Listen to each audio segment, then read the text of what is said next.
So here's the frame and structure so far of the 20 by 30.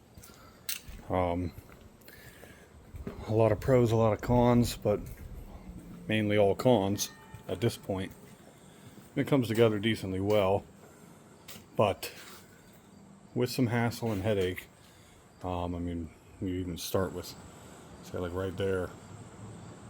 Trying to get one of these square is extremely hard to do. Involves kind of ratcheting, strapping all the posts, all the poles on both sides to make sure it's all good. Don't mind the mess over here. That's just everything that needs to go in here. But otherwise, at this point, I'm just making a video to kind of show my progress, as there was no instructions online, and this is where I'm at. There was no instructions in the box. Just said Hurricane 20 by 30 with sealed closed walls, which are not terrible. Besides that constantly happening. And these panels are very easy to damage, very easy to bend. They're pretty flimsy.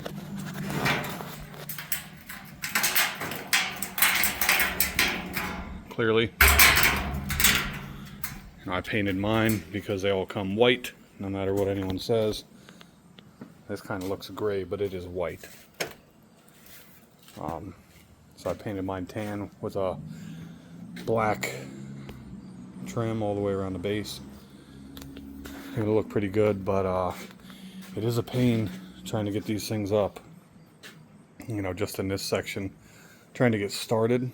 For one, you want to make sure you have the clearance all the way around. Like for me, I have this, which is pretty hard to work around as far as my neighbor's property. To be able to get a ladder up here without damaging the siding.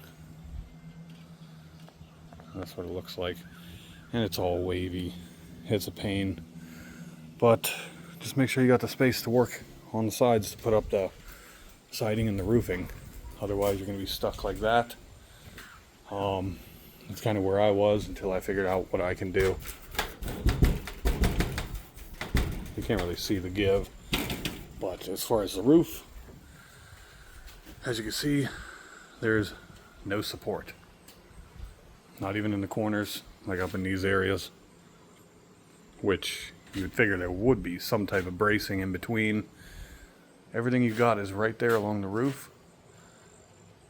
Just the truss and the base. It's literally all you got. So my original plan was to go ahead and put furring strips, you know, like what you use for roofing.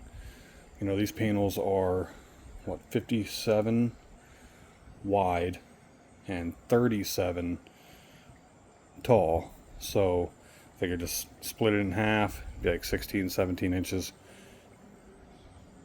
So one every 16, 17 inches, all the way up and around, which is a lot of furring strips. You know, I ordered 50 of them. But what I'm going to do is, instead of putting them on the outside of the frame rail, like inside here, and then attaching the siding and the roofing to that, that was my original plan. But now I'm going to take some of the 2-inch foam board, because this is exactly 2 inches. All these rails. If you're getting this type of kit, the rails more than likely 2 inches exactly. So I'm going to take the foam board and run it in between all of these. If I got to trim them, cut them, add pieces in between, whatever, it might be a little costly. Facebook Marketplace helps for that. I've already sourced a bunch where I can get an 4x8 sheet of 2-inch foam insulation board for $18 a piece. And yeah, I think I have like 1,000 or maybe 1,200 square feet all the way up and around the roof to the other side. And either way, that's what I'm going to do. I'm going to take the foam board, place it in here. It'll be completely flush all the way down, and I'll take the furring strips and back it straight across. Might look a little tacky, but it is what it is. The furring strip's going to add the integrity and the support across, and then that foam insulation board is also going to add support, but it's also going to add the insulation. So come wintertime, it'll keep heat, you know, it'll help out a little bit, plus it'll also be that support in between the furring strip. So 2 minutes long of explaining that, and this is where we're at. I'll rewatch this. I might not even post it, but I'd rather just get straight to the point when it comes to this type of stuff.